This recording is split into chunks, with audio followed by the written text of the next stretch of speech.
Welcome back to another episode of SUPRALIMINAL SPOTLIGHT SHOW, episode 4, featuring Dayla, the GOAT. Here we are.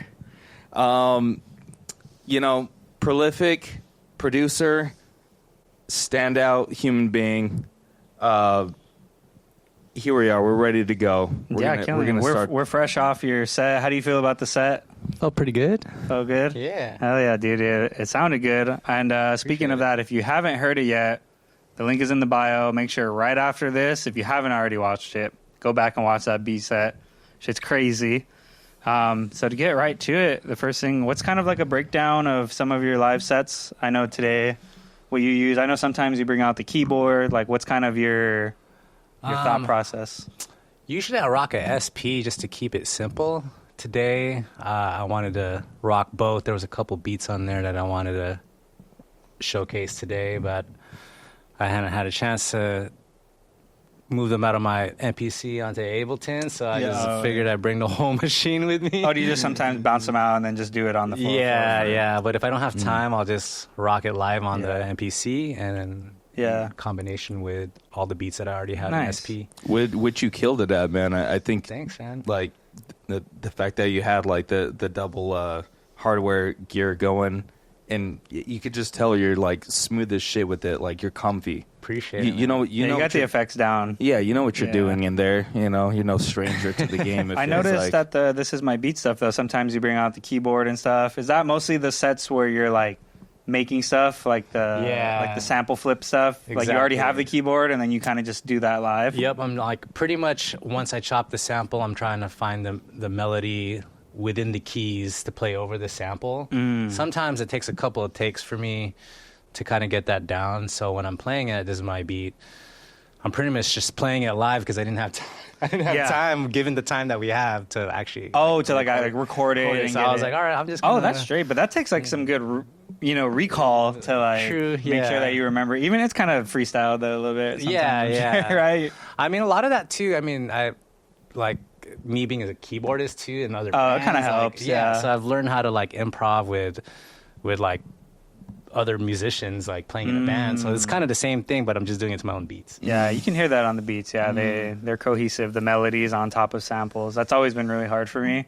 And you do that really well to add extra layers on a sample. I think you can attest to that too. Like that's not easy to do, especially like the timbre of it. No, not at all. Because sometimes you add a sound on top of a sample, and like maybe the melody sounds good on top of it, but you're like, this just like doesn't sound like it belongs on this. Sometimes there's some frequencies that interfere and you need to compensate, and like sometimes certain notes and melodies hit a certain note on the drum or on whatever the sound is playing at that time, so you have to kind of like, at least for what I do, I just kind of give or take. So like if I want this sound to come in, then I'm going to draw this sound out or make it quieter or whatever.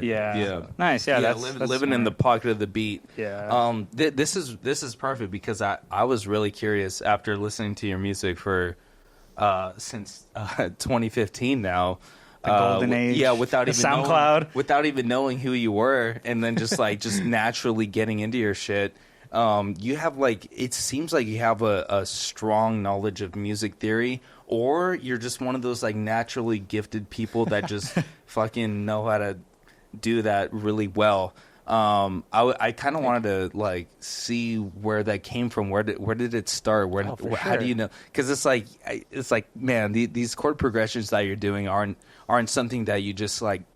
I mean, I guess you could draw it in the MIDI note aspect of it, but that would fucking take forever. Well, and it sounds played like we've it's off screen the keyboard that's here. You got on it and just started hitting some hitting some nice licks. Yeah, exactly. So so I was I was for forever. I was curious where that came from. I mean, I've been playing, listening, doing music at such a young age. Like probably I want to say 6 or 7. I used to learn piano pieces or just actually music pieces off video games like Zelda, and just kind of pick them off my ear or like listen to it, learn it by ear, and translate it on the piano. And I would try to do that with both my hands, and I did that often with music that I like, whether it's video games or a music from a movie.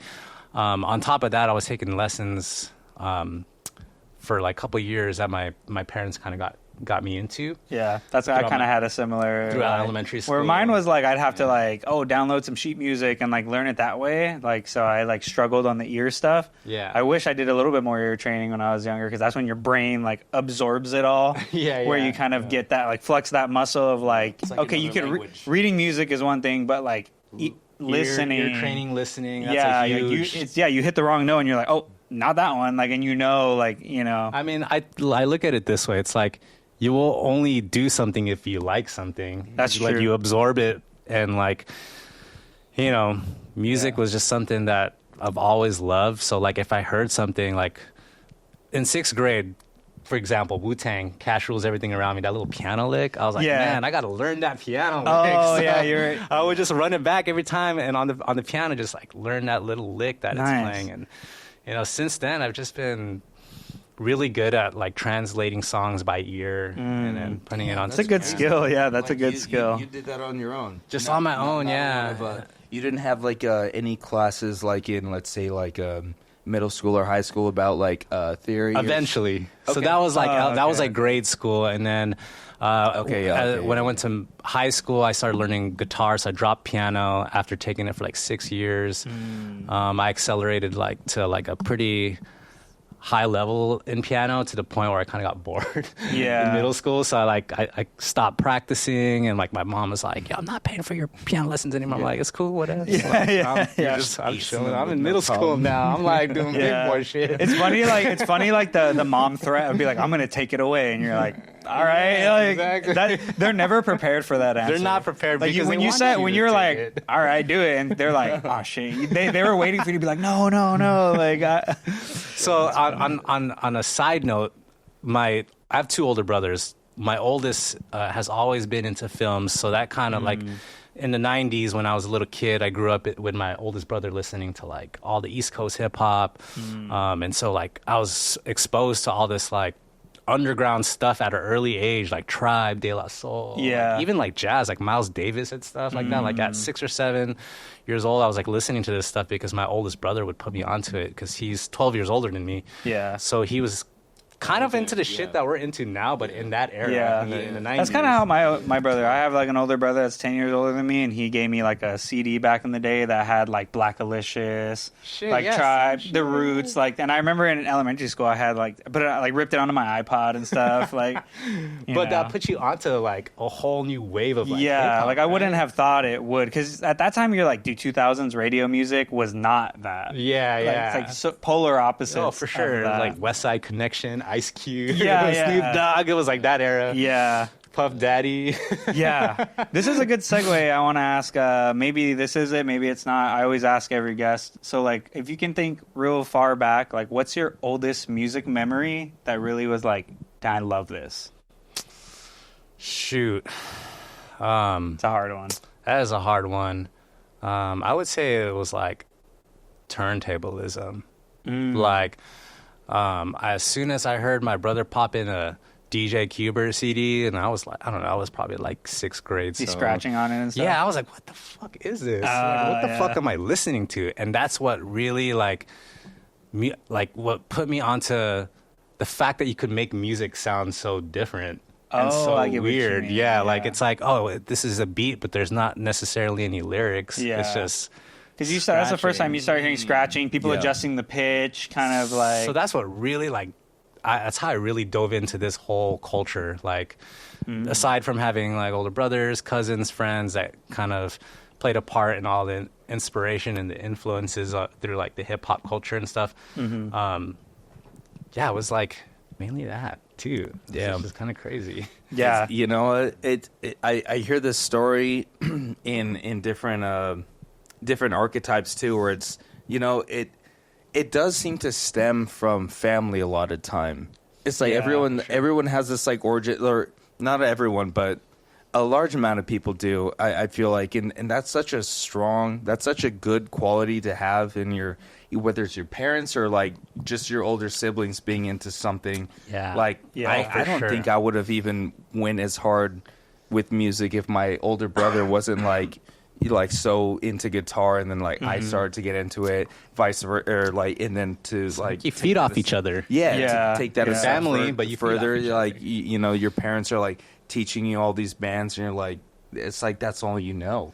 You know? And it's like if you have something like that, that's like a really you know, that's like a really blessed it's beautiful thing to have. Yeah, the you seed know? gets planted. Yeah. And then like once it starts sprouting, like you branch off to these other like, oh, what is this? What is this? What is this? And I have a lot of cousins, so like we're all like somewhat same age, maybe some other cousins that were like maybe 4 or 5 years younger than us that are also catching on to like music and stuff eventually as we like got older and stuff. And so yeah, like man, like being with or like growing up with like my cousins and my brothers and stuff exposed me to so You're, much like family parties, so and you're much like, yo, you stuff. heard this? Yeah. Like Even when middle school and high school, because I was making beats off Fruity Loops, and then like I was like junior, senior year of high school, so this is like 2001, 2002, and like my cousin who was. I was going to East Lake in Chula Vista. He was going to Mira Mesa, and so when we would connect at a family party, he would bust out a beat that he made on Reason. oh shit. And I'm just damn, I need to step my game. Like this is. You see the back of the rack, and you're like, whoa, what's going on? Because I'm here over making like sample based beats because I'm so like inspired was by he Matt. playing stuff at He that was time? playing stuff like more glitch, Telephone, Tel Aviv inspirations, so super technical, detailed in its like arrangement of how his productions are. So in middle school, I was just blown the fuck away. I was like, okay, I suck. Like I need to step up my game. You don't know. And he's my cousin, so and, it's a friendly you know, competition. it's a You're like, friendly oh shit. You're like, I'm competition. not gonna let him outdo So me. throughout the years, we get older. We're still close, and I eventually play like. Him and a couple of their friends from Mira Mesa played in a band called Stage Kids, and I was playing in that band for a little bit. Oh, sweet. And What kind of so- music was that? It's kind of like math rock. Oh, love fused that. with jazz. Like kind Yeah, of proggy, like yeah. So Yeah, I was let's doing go, that dude. for a bit, and Let's go. And that's all because connections through just Yeah. like our commonality with music and art and Yeah, films, yeah. and That's tight. And that all stems from our older brothers and stuff who like Yeah. Has a lot of trickle down. It's a lot of like- it's like like what you said, a seed that's planted, and it just it just continues through our generation through our family. So Yeah, whether it's like that's right. my nephew or like my Yeah, little now they're cousin, gonna be, now they're like- getting into it. Yeah. Like my Gen Z cousins are getting into shit. Like Yeah. it's crazy, man. love that. It's beautiful though. You know what I gotta go back It to? really is. Was that FL Studio version correct? Fuck yeah. Yeah, I knew it was. I knew it was. I knew it was, dude. We're in that age. Oh, I fucking man, knew I it can't was. afford that shit. Dude. I remember even early on when I had a $20. I remember when I had like an FL Studio like early on, and this is like a few years later. I had like the demo, and I was like, I gotta find a crack for this shit. Like this is when like the Pirate Bay was still like. Oh, yeah, My yeah. other brother, who's even older than the one I mentioned, he was like torrenting movies and shit. Oh, And yeah. So I already knew about like the Pirate Bay and like word, all those yeah, shit. And I was like, I'm gonna find a like FL Studio crack on I this think shit. it was like FL 7 or 8 at the time. Yeah. So fast forward now, talking to some of our homies from Love Supreme. Shout out to Love Supreme. Yeah, shout out to them. Yeah, black guy was telling me, oh yeah, I'm on FL Studio 22. I was like, what the fuck? Yeah. Fruity Loops 22? I'm like, fuck, the last time I used that shit was Fruity Loops 7. Yeah. Yeah. Well, it was actually called Fruit Loops. Now it's FL. True. Gotta Word. keep it classy. They had a lawsuit about that. Actually, I About the name? saw a video. Yeah, they had no they idea. had a lawsuit Makes about sense, that. They were interviewing the guy. Like once they really started getting traction, that's why Yeah. they changed it to FL and I not had no Fruity idea. Loops. That's crazy. Because I don't know what's the company. Is Nabisco? Do they own? Whatever. Anyways, big business. You know, Yeah. as soon as they see a little guy, like, wait, oh, you can't fucking use that name, dude. Yeah. Fruity Loops. Yeah, so careful. back to like, as I was growing up with the music, like the whole concept of how I kind of got to where I'm at now. So in college, I started wanting to get more serious about learning more music. So Yeah. I got into a minor program at SDSU, and I was taking a bunch of sweet. music courses, and that's kind of how I met Abjo at first. We had this like we had a okay. couple performance classes at SDSU, and that fool was always like the best musician in the class. Like, oh yeah, look up to this dude if you need help. I'm like, this guy, like, Yeah. who is this guy? Yeah. And like that's pretty much how Yeah. I got to know Abjo, and this is pre-selection days. This is Yeah. probably like maybe Are you guys like in the like in the same like age bracket? He might be. I want to say he might be like two years younger. Yeah, than I me. wonder about that 2 years timeline. So younger. did he go to the Art Institute after that? I wonder. I think it was almost around the same time. Oh, because Yeah. like when you were there, I don't think he was there when I was there. Yeah. But he was there. He graduated the year that I joined.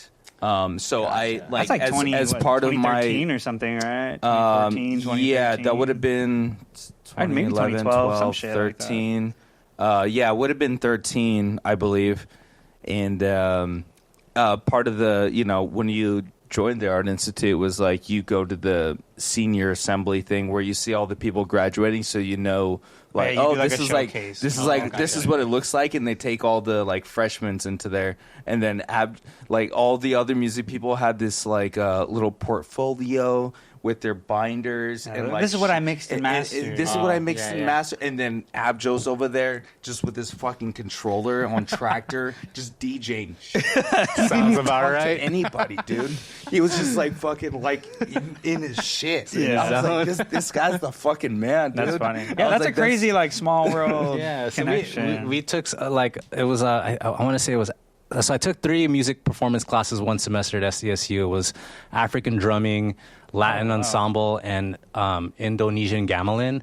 And so That's oddly specific. So yeah, I had to take all 3 of those in one semester to graduate, and so those performance classes, they perform at the performance hall at SDSU for the world music class. Oh, And okay, so okay. when I took world music class a couple semesters ago, I didn't realize that I was going to be in a couple performance classes performing to other students. Oh wow, that's kind of like that same Yeah. like they kind of introduce people Yeah, being like you're starting here. That's where I met Abjo in one of those Man. classes. Oh, that's a so, trip. Yeah. Like we performed together at SDSU. That's interesting too. It kind of speaks to like the style of music that you guys are into too. It's like you take it in the future style of it, but it's like you keep this like kind of like cultural like Yeah, and that's kind of a good segue of kind of like your questions of that integration and like yeah. I mean, I was very curious because just, like after like naturally discovering like Abjo and all that, and then on SoundCloud like 2015 when I was like deep into the golden era, as they say. Yeah, SoundCloud, golden era. I discovered you pre-add every during other that, song. during that phase, and it's it was that was like the time period of discovery for me, and you happen to fall into that, and it was not only was it just like your own music like off of your SoundCloud, but it was like also like the integration of selection. Like they were playing your shit in their episodes, and like I would hear your music. I was like, oh, like they're like, I think there was at least a couple times where they like shouted you out in there, and I was like, man, this dude's like integrated into this cult. It was just like one of those like eye-opening things for me where I was like, man, like these people are like half a step away from me. Like they literally live like in this. Remember, I was kind of telling you, I kind of had like a similar sentiment because my beats were fucking whack at that time, and that was when I was in college, listening to like Selection Radio, digging up shit on SoundCloud, and I was like, bro, like how do I make my shit sound like that? And like you and Abjo of like local legends of we're people that it's like. Yeah. Oh, like you're here, but I'm like here, and I'm like, damn, how do I get to like that? Like, because you find out, you click on someone's page, and you're like, San Diego. You're like, this fool from SD? And then when we got big into the selection shit, and then we would go to all these shows, and it's like, oh, like Abjo's on there, like your name would be on there, like on. And then JR's like learning, and we can get into that too. Also, like your guys' friendship, but it's like. I would see you guys collab, and then I finally met him too, and I was like, man, this is like all like fucking interlinked. Yeah, dude, you'd see all those names like at Selection and this other group who will not be named, but you know who I'm talking about, throwing these like warehouse shows and like stuff like that. I know. Yeah, they will not be named, but like, dude, all those shows were like Selection artists, and then they had local people like you, like.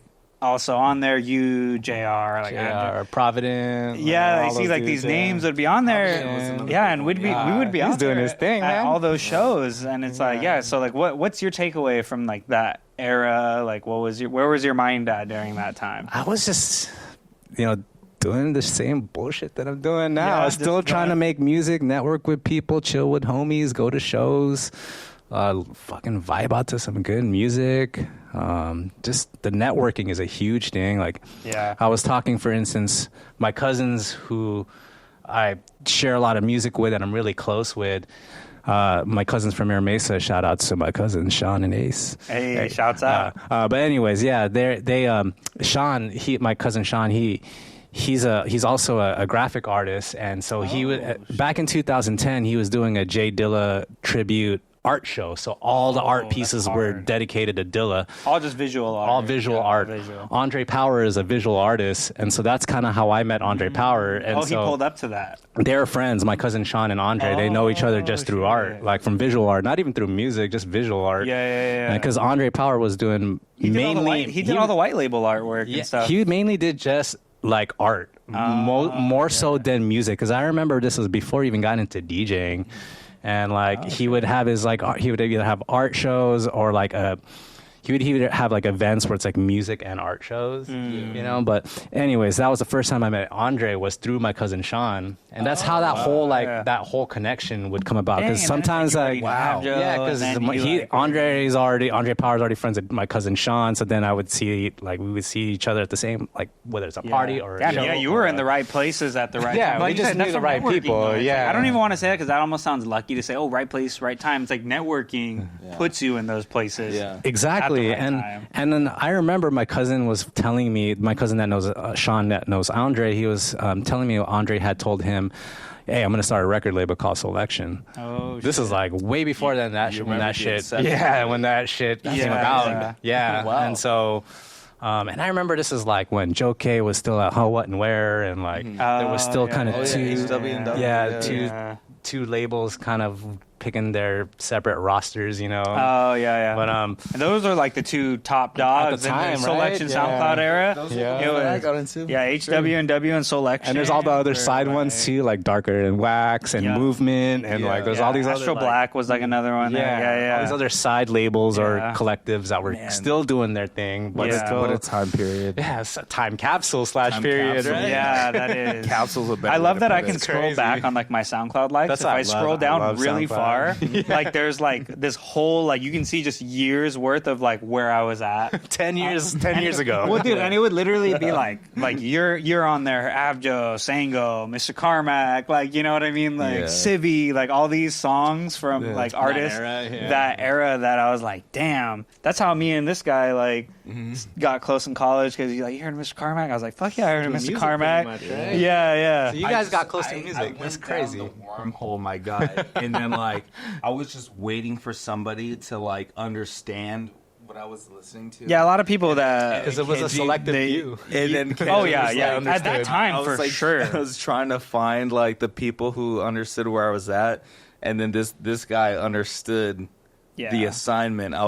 I was like, man, there's this. We're probably like smoking weed in the parking lot or something. Oh yeah, of course. Yeah, that was like, and like groups meet, and you're like, oh, this guy's cool. And we start talking about music, and we're like, oh, this guy knows. Like, So and then so just extrapolated from that, which was one of the best things that if not for that, I don't even think this spot would exist. Yeah. So That's beautiful. And then on top of that, we wouldn't even got the chance to meet you.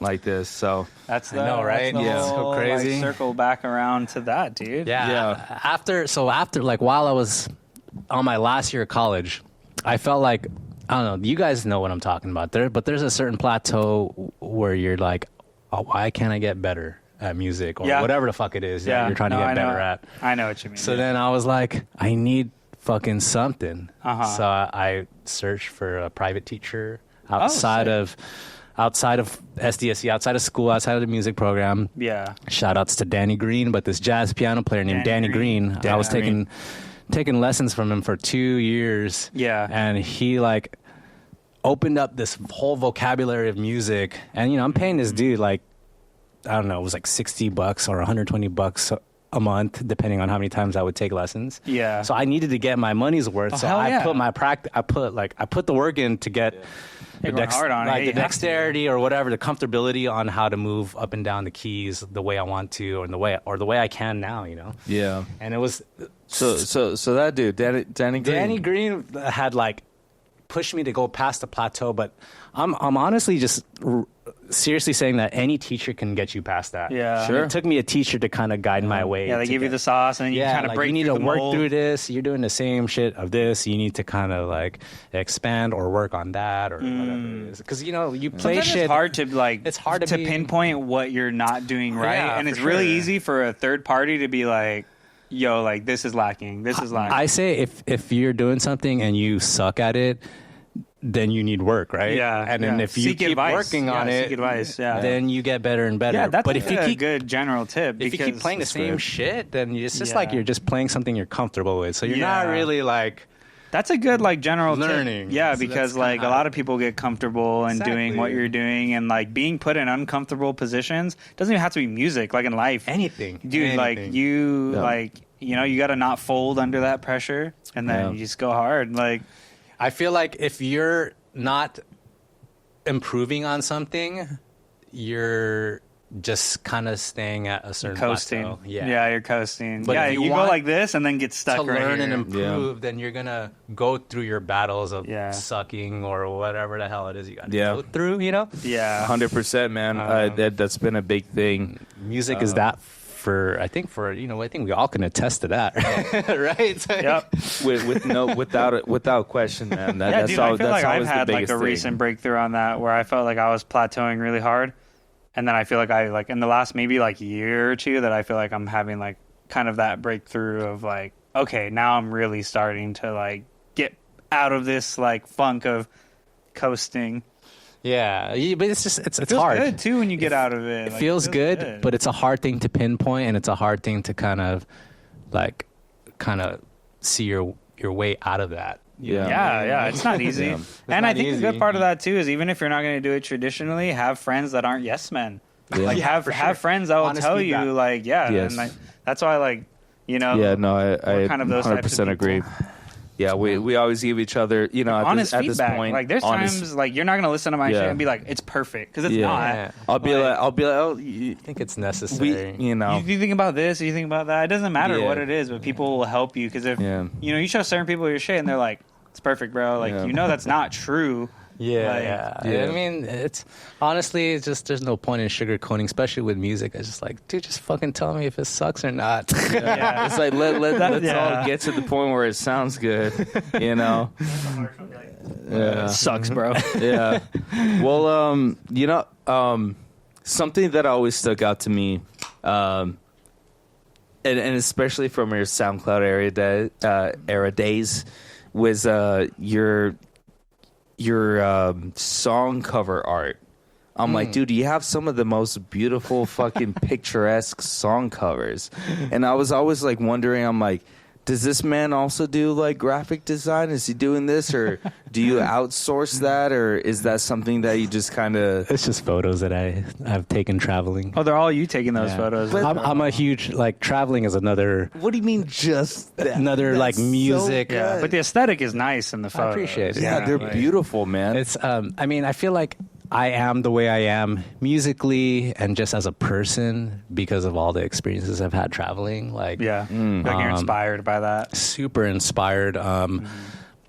So here's a little like short backstory, but back in 2007, when I was 22 years old, during MySpace days before Facebook, Yeah, I met this chick from Brazil and stayed with her for 3 months. Oh, and shit. just left the country for 3 months because I know my parents would not support me studying abroad, and so I was like, you know, that's a fuck crazy it. experience. That's a long Fuck it. time, Like, dude. my parents was like, I'm not gonna support you to go to Europe because I wanted to go to Europe. All my friends are studying at Spain or just taking a semester. You're, like, having that somewhere. FOMO. And I wanted to, yeah. You're sitting at home like, damn. And my mom and dad was just not supportive of that. I mean, no offense. I totally understand. I totally get that's it. not easy Yeah. to But- do. Yeah. Me as an individual and as a young adult, I want to explore. So I was working at a flower shop at the time, part time, and I was saving up money. I got my Brazilian visa at the Los Angeles Brazilian embassy. I did the wow, whole dude. process. Yeah. And met this chick from MySpace and arranged it with her, hoping that she's like legit, and that she's real, and that she would actually be there. When I got there, basket, dude. so, Yeah, that's a whole story. Okay, Like that whole sure, 3 months of Brazil, like I learned a lot of shit. I learned some Portuguese. I learned the whole culture. I stayed with her family.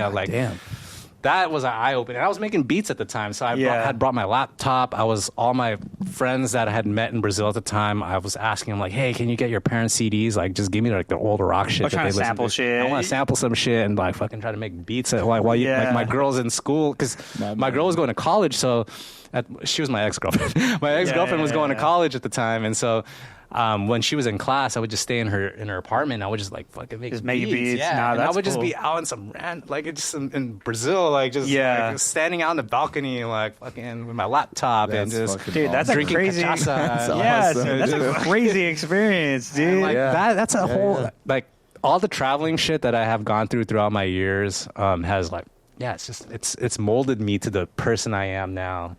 Dude, yeah, that's like, solid. South America was like a huge thing for me, like Brazil, and then it was Argentina for a little bit. Like I had stayed there for a little over a month. Man, dude, worldwide.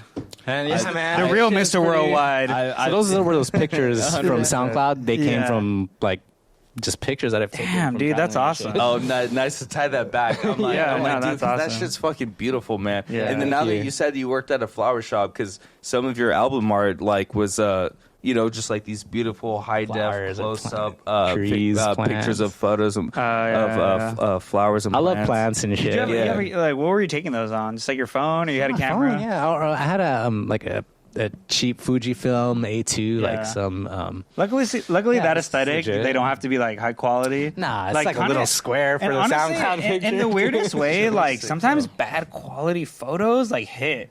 Yeah. Like they feel like they hit grit. different for sure. Yeah. I don't know. I wouldn't put yours in that category though. No, I'm not saying that, but I'm saying. Yeah, in general, yeah. That kind of segues to you said you traveled, you brought your laptop.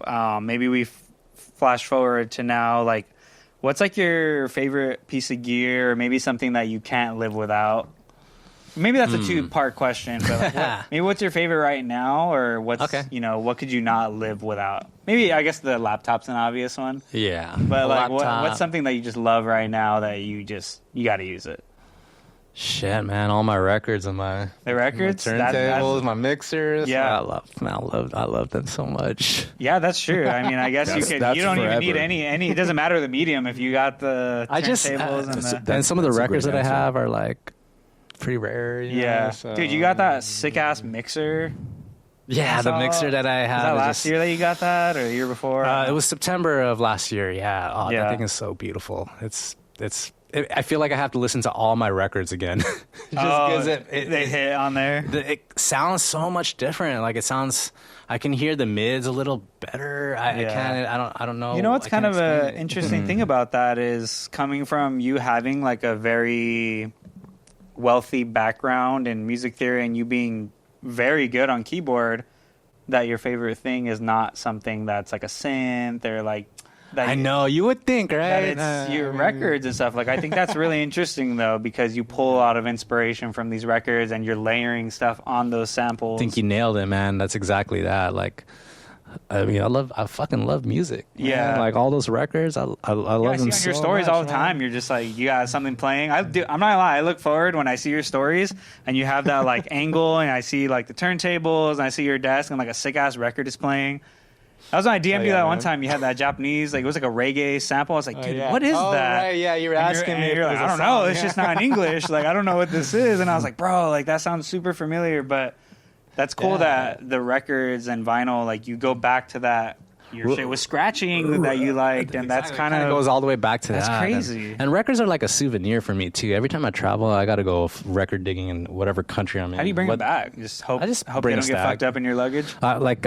This past trip in Japan, like I bought a fucking fat stack, like maybe 50 or 45 to 50 you records. Stuff that shit in your luggage? I had like a couple tote bags, and so my girl was holding a tote bag that had like 10 of them. Like the carry-on or what? I'm not checking that shit in. Yeah, because dude, they just throw your bags and shit. Like, you're gonna come back and they're like warped to shit. But man, they're like souvenirs, like places that I've been to, like and when I travel to these places, I always try to get records that are kind of within that country / culture. So like Brazil, obviously I'm gonna get a lot of Brazilian records. Japanese, I'm gonna get a lot of like Japanese city pop. Yeah, some like funk stuff. records. Yeah, I saw you were in dude, and your pictures are fucking phenomenal. Like you were in Osaka, and those pictures were fucking beautiful, man. Thank you, man. Yeah, you were there for a long time. Yeah, Like, that shit, those pictures look so fucking sick. It almost looks like something that you could take as like one of the picture song arts that you would do, Or like SoundCloud. yeah, like it literally. Yeah. So okay, now I'm really understanding. It's like you know you really go out there and you live that life. You take those images back. You Yeah. make that into music. Somehow Yeah. implemented into like what I'm doing. It's which good is to get out because, like, even making beats, like, I don't want to say in the box like laptop, but you're like, it's so easy to be in this thing, but when you travel and see stuff, Oh, yeah. hear music that's like foreign to I you. love music, man. Like, I'm not confined to just hip hop. I'm sure you guys aren't either. Yeah. Just like my record collection tells a lot about my taste, you know? Yeah. Because it just goes across the board. Like, Yeah. it goes from jazz to funk to Brazilian to soul to Yeah. like Yeah. all kinds of shit. Like, to Yeah. electronic to current music. To, Yeah. Nice, yeah. It's just music for me. Like, it's been a strong passion of mine that like I just at this point I'm almost 40. I'm like I'm do what you love. committed. Yeah, Yeah, it's yeah, like, do what you love. It has never slipped my mind since Yeah. I've been doing this shit. Yeah. And, you know, I'm still doing it. So. Yeah. I feel that, man.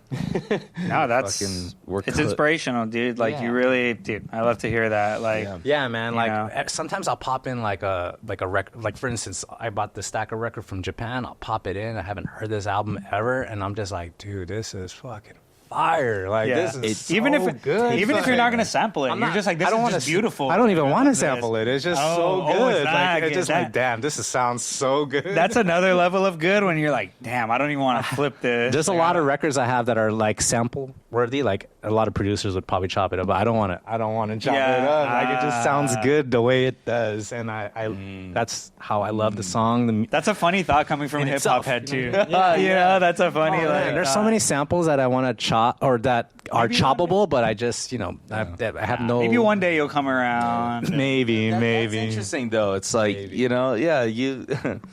The fact that you've been able to, you know, not only be like very successful in my terms of like your music theory game and you know and then collecting albums, but like you still kind of respect the purity of like certain Yeah. projects. It's like it does take certain mindsets to like he's like I don't even want to touch this for its own reasons. You know, I almost like- I think that's you know I don't hear that a lot. To I be almost honest. analyze things. Like I hear, like say for instance, I'll pop in like a jazz song or something, and I'll hear this piano player, whoever it is, doing in their solo, and I'm listening to it. I'm like, dude, that is dope. Hold on, let me run that back at that second, at that very line that they did. And like yeah. because I could play keys and like I can kind of understand Kinda based breaking off it what down. my ear. Yeah, it's like, oh, he kind of did this like pentatonic, but landed on the fucking flat 5 right there, or whatever. The fuck Yeah, it is, yeah, you know what I yeah, mean? yeah, But yeah. it's because my ears are used to like I know what it's supposed to sound like. I like. If I didn't practice or have this ear training, I wouldn't know that note hearing that, or I wouldn't know that technique that's done in that solo hearing the song. But because I learned how to do it so many times in different, whether it's in different keys or different, you know, what I mean? Yeah. I can understand it. Yeah, so, you can tip your hat a little bit more to it. So I'm like, hearing you're like, songs, oh shit, and it's like okay. I hear all these you connections. can of give like, the kudos a little more. yeah, it's like each song I'm hearing it, I'm like, that's wild. That's crazy that they went from like, here to there. Yeah. And then that can inspire you on future tracks, like Everything doesn't have to be beats. Yeah, exactly. Yeah. Damn, that's fucking awesome, dude. Yeah, that's great, man. I don't know how much time we have left, but I guess what am I? We're super good on time. Nice, beautiful. Well, one of the things I wanted to ask you about was kind of the main two albums that are shown on your Sorry, I don't think I was talking in the mic right there. The two last projects that are I saw was your Q.1, Q.2, quarter one, quarter two. Yeah. Yes, sir. And then so beautiful projects. That's I feel like the core of like everything that we've been talking about of like the SoundCloud early sound and just like all of your music theory and everything. I feel like those like really encapsulated that. Definitely. Do you have anything to talk about that? Because it seemed like I think I saw some like hashtags or captions where it's like oh, quarter goals. You know, it was like this is like what I wanted to like, you know, like you're trying to hold yourself accountable a little bit. And that's funny that you mentioned that. I mean, I've kind of put that concept for the name Q1 to 2. I was supposed to do Q3, Q4, but I got kind of lazy. The Q1, Q2 is all inspired because on my day to day, I work a 9-to-5 essentially, and I work at a company that has goal aspirations, and I'm at like every the same type of individual's shit. gotta have a goal. And I'm tired of hearing the fucking Q1 goals for this year.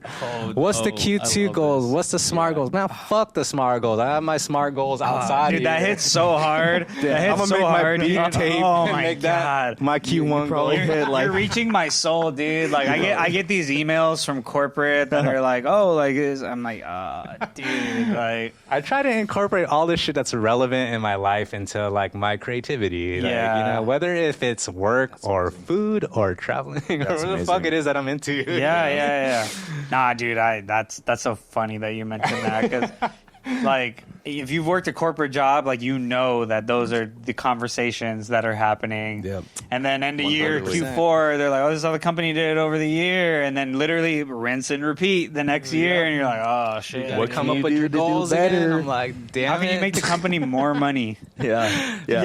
How can you make the company more money? How can you be more efficient? It's like shit, dude. Yeah, so it's like every year it comes around. Then when that question comes around, I'm like, man, what about my fucking goals outside of here? Yeah. Oh, It's easy to man. like for that shit almost to get put to the side when you work a 9 to 5. Yeah. 9 to 5, dude, it's a draining, especially if you work like a corporate job. Like it's draining. And for a 9 to 5, it's like they have these expectations, so it's kind of like you're forced to do it anyway. It's like, fuck, I gotta. Well, yeah, you don't have a choice. I gotta make you don't these have a choice. goals. Like, if I want to keep gotta this put job, I food gotta on make- my table. I Exactly. gotta do this shit. Yeah, 100%. Yeah, so Yeah, I mean that's where your bread comes from. So that's why it's like you have to make these goals. But yeah, when I was making Q1 and 2, I was kind of like at a breaking point because I had never released an EP or any kind of like if it was a release, it was always a single or something. So Never like an album. Never like an album, EP, or anything with like a body of work or something like that. So this was my first set of 2 EPs that I had released that year, and it was kind of foretelling of all the music that I had been inspired in the last 5+ years, like the whole like what we were talking about, like artists from that era, whether it's like How, What, and Where or Selection Artists, and just kind of like forming that all together from the inspiration that has been built for that many years and releasing that back in 2019, and the intent of releasing something outside of work goals that were my own. Like, what about your personal goals? Yeah. Yeah. That gets overlooked. That gets overlooked. And when you're working 9 to 5 and you're doing the same routine, for sure that shit gets overlooked. Dude. Yep. And you need to wake up sometimes. You know what I mean? We started doing this project because of how much that was affecting us. We're like, man, like we just like work these like day jobs and like we have all these like other things that were going on. Why don't we make it goes like thing out of like what we're doing monthly so that there's like something to show for all the work that we're doing. Yeah, at the same that's time. why this kind of exists. And it's funny that you mentioned that because literally today, like, I work from home, but I went into the office. Literally, our meeting today was the goals for the year. And like, it's so funny, dude. And I was like telling one of my coworkers as I was leaving for work, he's like, yeah, what are you about to get into? I was like, oh, we're going to, record this. Did you submit your goals? Yeah. Dude. No, like literally it was a presentation on the goals of what they're going to be like. If any of my homies from work watch this, they're going to be like, yum. Yeah. Like, I didn't submit my goals, but what'd you put? Yeah, it's like, dude, a presentation of like these. You need to meet X, Y, Z. Like these are the goals you need to meet for the end of the year, and it's just like, You know, I'm grateful for the work, but it's like, damn, like, I hate that shit. It's like school. Like, I'm like, why am I trying to like formulate fucking goals? Think it's just bullshit. I just want to work, and get money. Yeah, it'd be like that. Nah, for real, it is like that. You know, at the end of the day, that's what brings in. You know, that's how you pay your bills. That's and how you pay put your food bills. on the How you table. survive, but no, I feel that it's monotonous. You know, it gets to be like that cycle, and luckily we have this type of outlet. I'm glad we all have outlets here. Yeah, I think feel that's bad for people that don't, because like if you just go to work every day and go home and like do whatever, it's like, you know, like I was telling my coworker, it's like, dude, I'm about to go to my studio and we're gonna record podcasts and do like a beat set with like a friend of mine, like, and he's like, the work doesn't stop, and I'm like, no, it doesn't, and it's because you have a passion. I wouldn't even consider this that much of work. But it's like a passion. It is, Okay, maybe the grind doesn't stop. It's a cliche for a reason. Yeah, because I'm leaving my 9 to 5 to do my passion. Yeah, and this is fun to be here with someone like you and. Yeah, you know, someone that inspires. This is me. something we enjoy to do, where we don't mind spending the time to do it. You know? Yeah, exactly. This isn't a chore for me to come here and work on beats for hours after work. It's a passion. Yeah, exactly. And that's how I see music. That's how I see this whole thing. That's why we're sitting here today. That's why we're doing what we're doing. It's all about passion. Like we work 9 to 5s and we make money at the end of the day. We get into like our own bullshit, whether it's our family, friends. But at the end of the day, we have passion that we love. An outlet, like a creative outlet. Yeah. And the way to express ourselves in a way where where there's no judgment. It's like I go crazy with that. If I didn't have this outlet, dude, I'd be going crazy. Yeah. For some of my coworkers that don't have outlets, like shout outs to them, by the way. Nah, for real, yeah. People got a lot of shit going on. Get a hobby, yo. For real. Hey, maybe you might want to pick up pottery. You know, I might want to pick up the pottery. paintbrush. Shout out Jeff Perry. Jeff Perry, he's on the ceramic game. No, but for real, like if you're watching this and you don't have a creative outlet, find one, because you for sure have one. Anyone can be creative. Anyone can be an artist. If it's, I know it's hard. I know it's hard, but like the only way that you can pursue that is like give it a shot. Like, do you ever watch like anime? Maybe consider drawing. Do you ever read books? Maybe consider writing. Like, you love music. Start making beats. Start playing guitar. Start playing piano. Anything. You just gotta give it a try. Yeah. Anything. Don't give me no bullshit about. I don't have time. Man, oh, like you're so creative. I wish I could be so creative. But anyone could be creative. Everyone's creative. Like everybody has that ability. Creative. It's just really up to you to it's do in it. your brain. It's just you just gotta let it open up a little bit. Yeah, for sure. And it's like the thing of like, oh, I don't have time. You have time. You just have to make time. You know. Yeah. We all spend a lot of time. I mean, even us as creatives, you know, there's times where you're like, damn, I didn't do shit today. Yeah. You know, like there's times where you did that. You're like, damn, I just binged this show or something. And you're like, damn, I could have worked on beats for like hours. But it's like, but everyone has that, and I think having a creative outlet, you know, and I hope this platform inspires people to have a creative outlet. Yeah, 100%. It's like, you know, we're all in the thick of it. You know, we're no better than you. We're still trying to make something happen with the resources that we have. So it just goes to show, you know, you can make things happen if you want. You know, it just takes a little effort and you know, just, you know what's poetic about this is your segue. That's like so poetic. Yeah. I mean, that's essentially what we're answering right now. Yeah, but I think maybe this can be yeah, and then, you know what? Yeah, and we can talk about this. It's a good segue to a further. I feel like that was like kind of the ultimatum that I wanted to end on was like, man, advice for people, for producers, young producers. I mean, I remember listening to you when I didn't even know you, and I was just like, shit, I hope to one day make music like you do, you know, like to be at like such a good quality. And it's like, and then now, like so many years later, getting to a point of like you've done this for so many years and honed in the ideas, and you know, like really took it seriously. You know, we're like a decade in. You know what I have to say to your point though? I feel like now, like, to get how, I guess, like, at the time when you were listening to my music and you were like, how do I get to that quality or to that level? 2024, that shit's subjective now. anything can sound like anything. I guess you're right. Yeah, Like yeah. there's no future bass or this or that. Like Yeah. you can make whatever. Remember the fuck, the and it will quotes, be future whatever. beats? That was like future There beats. is no future beats anymore because everybody's making beats. Like Yeah, it's like yeah. We are in the future. a future from that future future beats. It's like, well, we're in that future now. From that time, we're in the future, Which is kind of ironic Exactly, because a lot of exactly. popular shit is taking from that. Yeah, Right. for sure. But I guess maybe just to narrow it down to like specifically, Yeah. like what would be advice you have, not just for like young producers, but just any producer out there. Like, what's some advice that you would have? I would say just stick to your ambitions and like just if you like something, go for it. Don't let anybody stop you. Don't let anybody second guess your decisions. Just continue to work hard. You will only get so far with the work that you put in. So, meaning the work that you put in, you got to put in that time. So, Yes. I mean, I had to put in the time to get to a certain point on the keys. Yeah. And I think that just goes with anything. That concept, it doesn't have to be music. I Yeah. think to get really good at something, you got to put in the work and put in the time. So I like that. For any Well said. producer, any future producers, any young producers in general, put in the work, practice, pay your dues. 5 beats a day for 3 summers.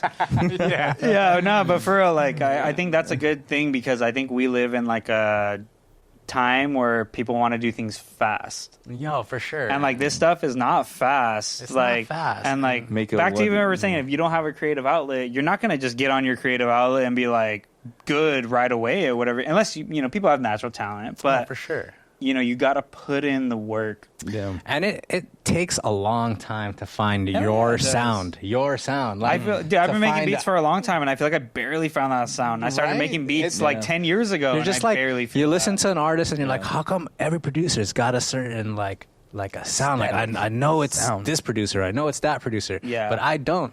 It will come organically. You just have to keep keep doing it. Yeah, keep you'll- making you'll- music, and it will eventually come. Yeah. Like, Yeah. I love that. No, that's great advice for anyone. Is you got to put the perfect. time in, and a lot of people. I don't want to be super negative about it, but a lot of people don't want to put that time in, and they want to make things happen fast, right? Yeah. It's like let me make Yeah. like a 30-second song clip or something to make it big. It's like, man, like Yeah, put in the work. it's like short. That's like short thinking, man. Like You'll have- if you're really in it for the longevity of like wanting to make this your career, whether it be producing, DJing, anything under the blanket of music, it's gonna Put in the time. take it's Put in gonna the time. take significant hours. yeah. You know, there's no like little shortcut to that process. Bro, if there was, we'd all take it. Yeah, If there was a shortcut, if we'd there all was, then this show Yeah. wouldn't exist. Yeah. And at the same This is part of the process right now. Us doing this. At the same time, also during the process of making or creating something, don't think too much either. yeah. Yeah. Don't think Just too let hard it about it. come organically, and if it sounds like shit, move on and to the next one. You're gonna have 50 shit trash beats, and you're gonna have 50 great beats. So Yeah. fucking don't spend too much time on a beat that you thought had potential because it probably doesn't. Yeah, no, if you're that's like true. 4 hours deep in it. Yeah, Yeah, if you're already questioning it, Yeah. then Dude, I'm sure you Maybe just too. move Like on. both of you guys, some of your best beats, you're like, I made that in like 20 minutes. yeah. And then there's 'Cause those songs you 'cause spend you like knew. days on, like, and you're I'm like, fucking "Damn, over this is this." ass. Yeah, you're like, this is not good. yeah, But, this will happen to everybody. Yeah, but maybe to Everybody. kind of start to wrap things up a little Yeah. bit. Like, what do you got going on? Like, what's the life of dayla looking like now, and what do you got going on?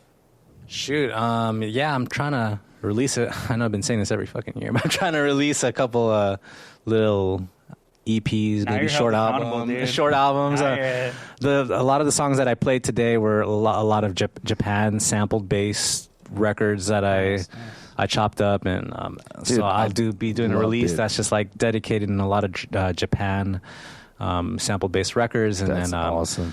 I had just been sitting on like 20 plus beats or so for the last couple of years. So I'm going to somehow release them in segments. Yeah, stay tuned for that. I'll be continuously doing vinyl sets throughout SD. Yeah, where are those happening at? What's kind of your... Well, Part-Time Lovers is coming up pretty soon, I think. There we go. Hell yeah, Jason, shout out to Jason from Folk Art, but he's like yeah, he said when he dude. gets back on the books, he's gonna Nice. find a day. For Yeah. Part-Time Lovers is a when great that time spot. comes. And again, let for y'all this, know. make sure Dayla's Instagram is going to be in the description of this video. So make sure if you're not already following him, you're fucking up. But make sure you follow him and stay tuned with what Dayla is doing. He's killing it right now. He had a great performance. Again, the description will have all of his information. The beat set is going to be on there. And thank you so much for watching.